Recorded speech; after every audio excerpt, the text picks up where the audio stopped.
Now, South Korea's rival political parties will hold talks from today as they aim to craft a proposal on amending the nation's constitution. However, concerns linger over the possibility of striking a deal as parties remain deeply divided on the breadth of changes that need to be made. Our Kim Min-ji reports.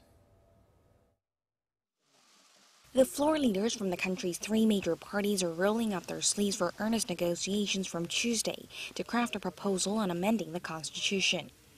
They agreed to make concrete efforts a day earlier after President Moon Jae-in submitted his own proposal, adding extra pressure on the National Assembly for its lack of urgency on the matter. The three parties will discuss the most contentious areas: the power structure, electoral system, reform of power organs, and timing of a referendum. The ruling Democratic Party of Korea says it's willing to engage in in-depth discussions with the opposition, adding that now is a time for the rival parties to put aside their political interests and think only of the people when crafting a proposal.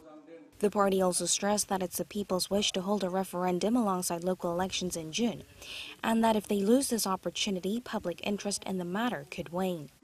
However, the main opposition Liberty Korea party remains strongly against holding a referendum in tandem with the local elections, saying the government and ruling bloc is seeking to foster a favorable environment to win votes. The Conservative Party also said it will cooperate with other opposition parties in order to change the presidential system to give more authority to a prime minister.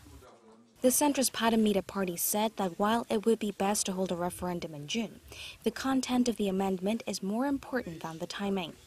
It also noted that the core of the revision should be changing the power structure to reduce the president's massive powers, calling on the ruling and main opposition parties to take a responsible stance in negotiations.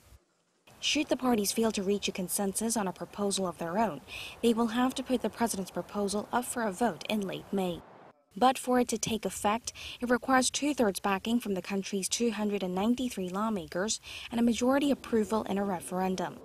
Eyes will be on the National Assembly over the next month to see whether they can strike a last-minute deal on a proposal of their own. Kim Min-ji, Arirang News.